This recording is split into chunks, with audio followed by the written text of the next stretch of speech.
Hey guys, thanks for tuning in to another video on ForgottenWeapons.com. I'm Ian McCollum, and I am joined today by retired Master Sergeant John Keene. That's me. I did get that right? You did. Excellent. All right. Mr. Keene is the NFA expert for the Morphy Auction Company, and when I'm here at Morphy's filming, I often like to take some time to ask you some questions, get your input on things. You have a really interesting perspective on... Yes, I have a fun perspective. I've been involved in this hobby for a very long time. Yes. And I've known a lot of very interesting people and have formed some opinions about a lot of the different guns in the NFA community. And I consider myself exceptionally fortunate because I've had such a wonderful opportunity to see so many and so many rare guns and to take many of them out to the range and shoot them. All right, Mr. Experienced and Opinionated Person. I can be that. Our question for today is, what's the best version of the Maxim gun? I got to get a refinement to that, or I'll qualify that this way. There's best in terms of, okay, I want a Maxim gun because I want to take it to the range and I want to shoot it. Right. And I want to shoot it, and I want to shoot it relatively inexpensively. Good luck. But that has been a large, for a very long time, that was one of the big draws of Maxim guns and some of the other belt-fed, water-cooled guns like them. There was a time when you could buy ammunition, 8mm Mauser ammunition delivered to your door, reliable, good ammunition, for under a nickel a round. And a lot of us, and we are getting some gray hairs now, but a lot of us still have stockpiles of it where we bought. This is John and the mouse in his pocket, I think. I don't have 30 and 40 cases yeah, I don't have that. 5 cents delivered and so forth. But this was the old Knob Creek shoots. Those are Knob Creek. Those are a lot of other shoots there. But what is, and this is a little off the subject, but it's going to be, I think, entertaining and meaningful. But ammunition has become a commodity. Yeah. It used to be a recreational thing. People who literally bought trailer trucks filled with ammunition, brought them to their places where they had barns or whatever they had, stored them in there, and consistently went out to Knob Creek every time they had it, shot as much as they felt like they wanted to, and still had tens of thousands of rounds left. So, for those sorts of people, what kind of Maxim gun? There's a lot of Maxims out there, and by the way, I'm going to qualify the Vickers gun as a Maxim for purposes of this discussion, because it's fundamentally a Maxim. It is an evolution of the Maxim system. Then you've just answered your question. The Vickers gun is the best of all of them to bring to the range as a recreational shooter. You and John Keene have some, or you are John Keene. I don't disagree with myself that often, nor am I what do they call it, schizophrenic? You and Jonathan Ferguson from the Royal Armories have something in common, because we got this question in a Q&A with him, and he immediately just went, oh, it's the Vickers. Now, he did it because he's British and completely biased on the question. That's because he's British. But I can't help but notice that you were just about as quick on that answer. Easy. So what makes the Vickers the best? Why is it such an obvious answer? Because the Vickers gun is so easily converted to multiple calibers. No Maxim is as easily converted to multiple calibers. Can they be converted? Yeah, they can. What's the difference? Why is the Vickers easier? Well, the Vickers is set up dimensionally for the feed blocks are inherently going to be a little longer. Okay. You can get a 30-06 feed block. They made Vickers in 30-06. Did they make any Maxims in 30-06 that you're aware of? The 1904s, right? How much money do you have? Not that much. Right. So easily converted one. Spare parts are more or less readily available. That makes sense. Another. The simplicity of being able to change out the muzzles, the armored muzzles, or the original commercial muzzles. You can change the front cap of the muzzle of the Vickers gun so it can be a dimensionally different aperture. You can adjust the fusee spring tension as you need to. Of course, you can on the MG08 Maxim as well. I have seen more Vickers locks and feed blocks and parts than I have ever seen of Maxim. And I've seen some, and there's plenty of Maxim parts, MG08 parts out there too. But you can do, there's so much versatility. You can adjust the headspace on a Vickers gun. And that's particularly relevant if you're changing calibers. You're changing calibers. Now, if you want to start going into some of the rarer Maxim guns, like the commercial 1909, or a Costa Rican 1910, or Type 24 Chinese, you can get into some that are adjustable. But all of those are specialized. All of those, none of those have parts abound. Right. I mean, I've been at Knob Creek and I've seen 100 feed shuttles and 100 locks for sale at a dealer's table, and they didn't get put through a disintegration machine just because they stopped having Knob Creek events. So for a lot of reasons, I think the Vickers, and I'll just say personally, I was at the Big Sandy machine gun shoot, which I attend both of those every year. It's now, as far as I'm concerned, the premier event for machine gun shooting, not just because they have aerial targets you can shoot down, but you can bring your artillery pieces out there and shoot them. As one does, and they do, and it's a hoot of a fun time. And I know that they'll very much appreciate me calling out that they're going to have their 20th anniversary event in October. I did not realize that it's been going on. And if you're if you have never been, that's the one you should absolutely go to, because they're going to do some special things for the people who will be there and be there early, and you can figure that out for yourself, public, what that's going to be. Okay, so if I want a shooter, Vickers gun.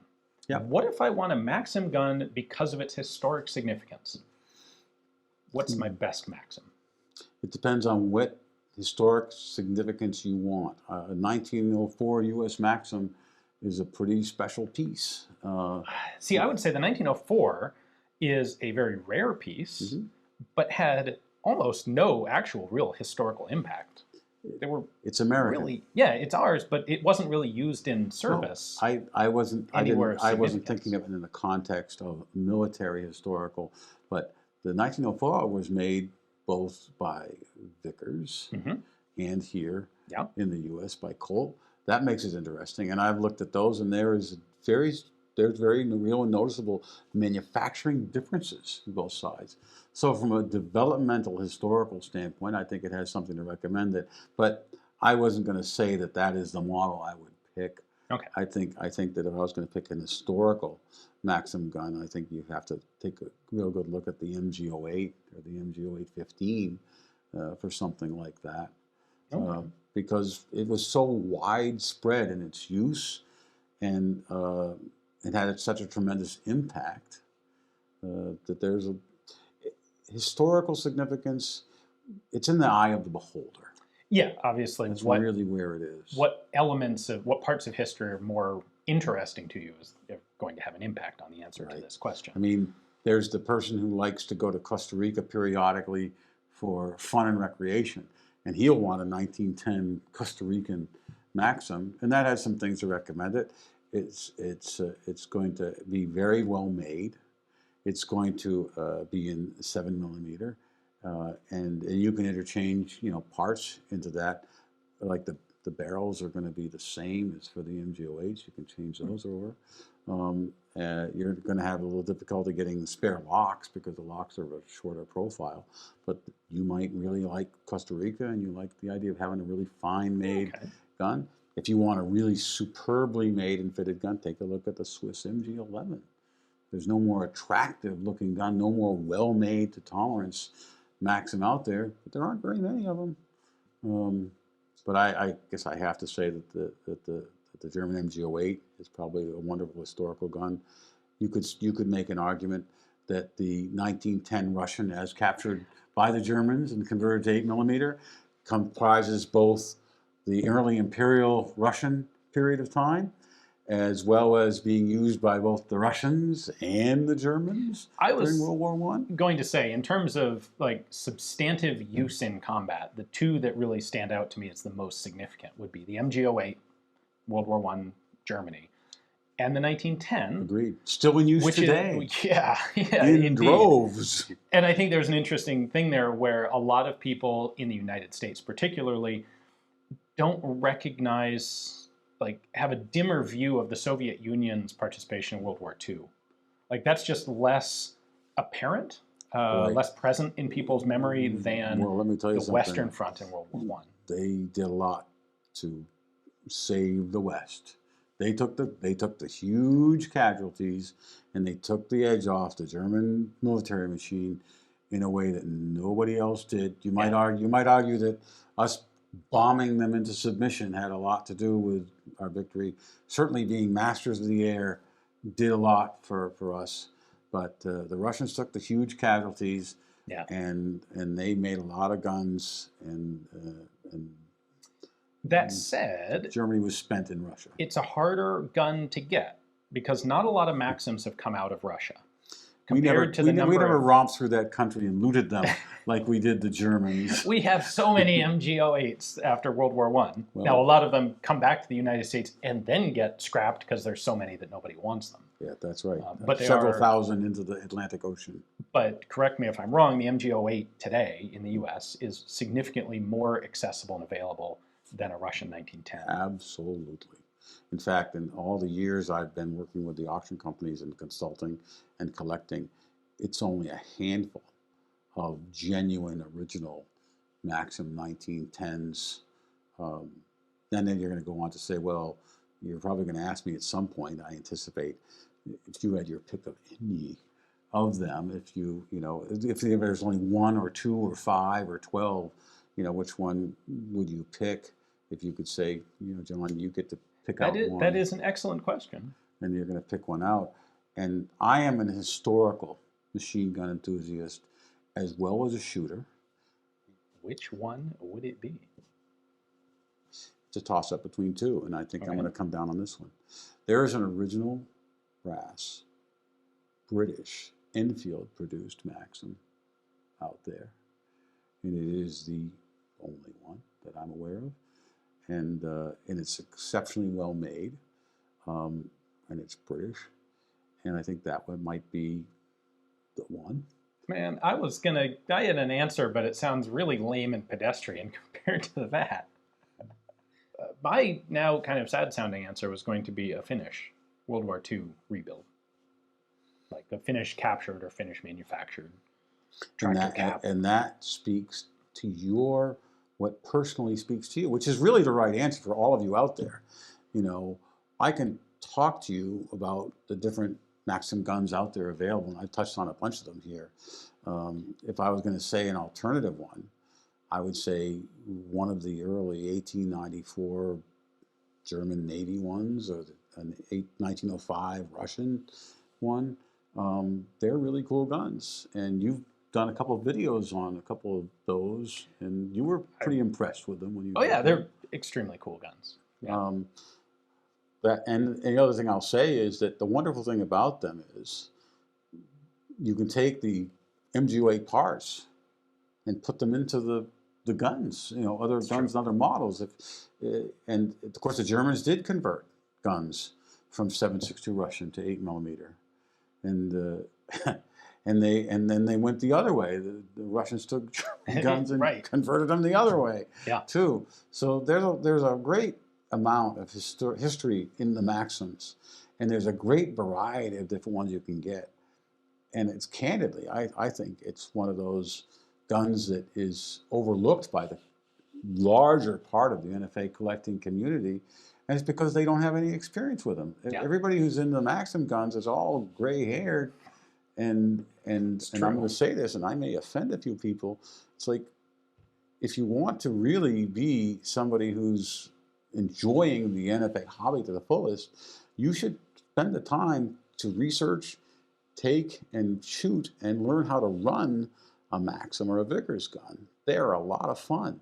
It's not just put ammunition into a magazine and put bullets down range. And once you get into the community and you start talking to people, and there are plenty of us still out here who have knowledge and interest in those guns, you will find that there's plenty of people willing to help you, and you will be able to find the parts that you need to do it, and belts too. The Russian belts still hold up really well. Yeah. They're made of good materials, and even if they may be 70 plus years old, you can put 8mm Mauser in Russian belts, and they'll run through those guns just fine. If you want to shoot 7.62 Russian out of them, they work great for that too. All right. Well, John here at Morphy's has Maxim guns every single auction, don't you? I do. So I do. check out, whether you're watching this video when it comes out or much, much later, check out. You may find the one that speaks to you in their catalog. So hopefully you guys enjoyed the video. Thanks for joining me tonight. I enjoyed it too. Thank you. Thank you all. Thanks for watching.